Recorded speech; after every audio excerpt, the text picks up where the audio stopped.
Assalamualaikum warahmatullahi wabarakatuh. Ketemu lagi di channel YouTube aku, Suryanisi. Pada kesempatan kali ini aku akan membahas mengenai siklus akuntansi. Tapi sebelumnya aku ingin menceritakan kenapa aku kemarin membuat video mengenai lagu-lagu, terus musik relaksasi. Nah, itu untuk selingan aja ya teman-teman, biar kita bisa dapat hiburan. Atau teman-teman mungkin memiliki saran apakah sebaiknya aku tuh bikin video apa gitu, nanti biar aku buatkan. Kalian tinggal komen aja di YouTube aku di video ini ya. Oke, langsung aja kita bahas mengenai siklus akuntansi secara pelan-pelan ya teman-teman, biar kita lebih paham. Nah, siklus akuntansi itu adalah suatu kegiatan yang dilakukan di dalam perusahaan untuk memproduksi suatu laporan keuangan, teman-teman. Nah, ini dilakukan terus-menerus ya. Untuk yang pertama, itu perusahaan akan melakukan penganalisisan suatu transaksi. Setelah bukti-bukti itu dianalisis, maka perusahaan akan menjurnal. Setelah menjurnal, maka perusahaan akan memposting.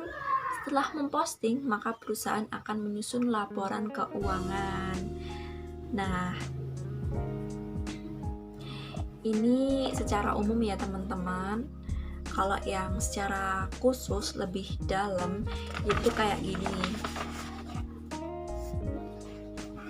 Jadi itu dimulai dengan saldo akun pada awal periode. Nah, yang pertama itu perusahaan akan mengalami suatu transaksi, yaitu terjadi transaksi. Nah, transaksinya ini akan dianalisis oleh perusahaan.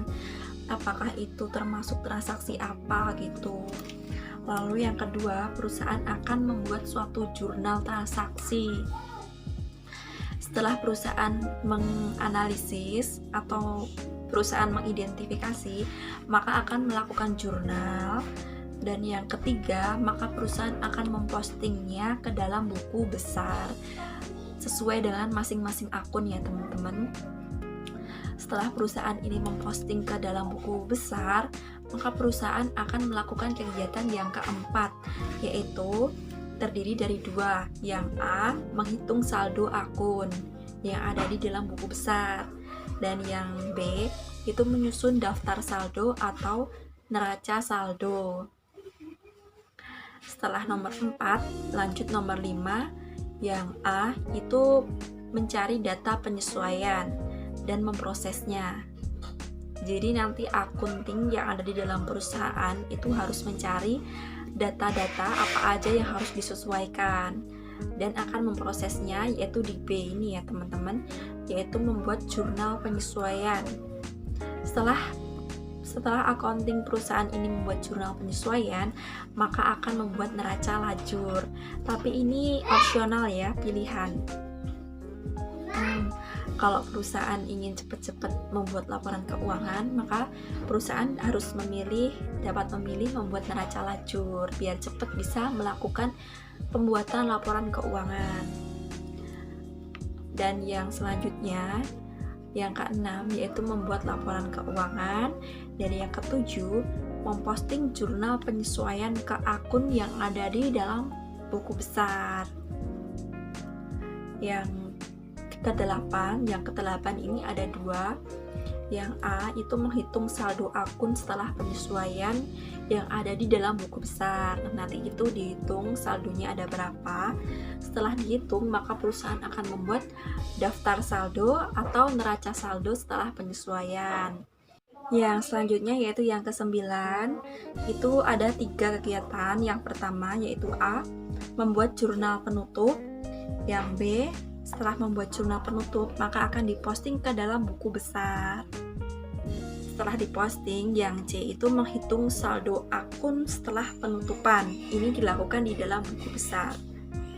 Atau di neraca lajur juga bisa sebenarnya. Terakhir yang ke-10 itu perusahaan akan membuat neraca saldo setelah penutupan. Nah, neraca ini akan digunakan oleh perusahaan untuk periode akuntansi yang selanjutnya, teman-teman. Dan kalau udah selesai, maka akan Ya, kembali ke nomor satu lagi, yaitu mengidentifikasi transaksi, lalu jurnal, dan yang seterusnya. Pokoknya berkutat di kegiatan itu terus-menerus. Oke teman-teman, itu dulu yang dapat aku sampaikan mengenai siklus akuntansi. Apakah kalian memiliki ide sebaiknya aku membahas apa gitu, atau kalian memiliki pertanyaan? Kalian bisa komen di kolom komentar video ini. Dan terima kasih. Wassalamualaikum warahmatullahi wabarakatuh. Dadah.